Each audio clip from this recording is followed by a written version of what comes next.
तब सुराखाचर ने पूछा कि ऐसा कहा गया है कि जिसके कुल में भगवान का एक भी भक्त होता है उसकी एकोत्तर पीढ़ियों का उद्धार हो जाता है, किंतु उस भक्त के गोत्र में संत तथा भगवान के कितने तो द्वेषीजन भी होते हैं, फिर भी उनका उद्धार होता है, वह कैसे होता है।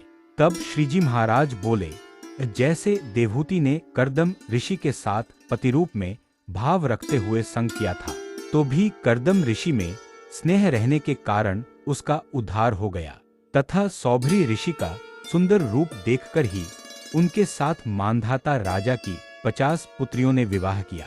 उन्हें सौभरी में काम भाव से स्नेह था, तो भी ऋषि के समान ही उन सब का कल्याण हो गया था। उसी प्रकार जिसके कुल में भक्त उत्पन्न होता है उसके समस्त कुटुंबीजन ऐसा समझते हैं कि हमारा यह बड़ा भाग्य है कि हमारे कुल में भगवान का भक्त हुआ है। इस प्रकार भक्त का महात्म्य समझकर स्नेह रखेगा तो उन सभी कुटुंबीजनों का कल्याण हो जाएगा।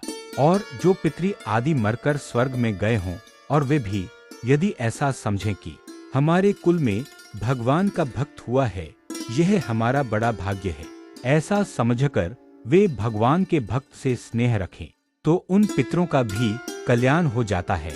किंतु भगवान के भक्त के साथ जो वैर भाव रखता है उसका कल्याण नहीं होता।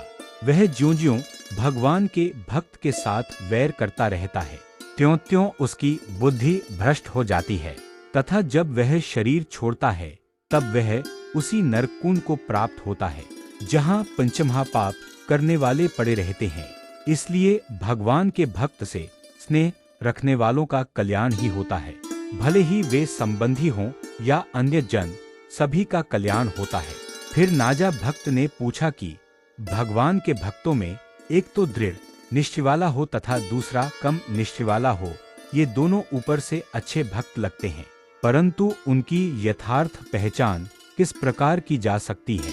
तब श्रीजी महाराज बोले, जिसे आत्मा के स्वरूप का यथार्थ ज्ञान हो, दृढ़ वैराग्य हो तथा भक्ति एवं स्वधर्म भी परिपूर्ण हो, उसके निश्चय को परिपूर्ण समझना, और यदि इनमें से एक बात की भी कमी रहे तो निश्चय होने पर भी वह महात्म्य रहित है। अतः जिसमें ये चारों बातें संपूर्ण हो तो यह समझ लेना कि उसमें महात्म्य सिद्ध भगवान का निश्चय दृढ़ रूप से है। इति वचनामृतम 75।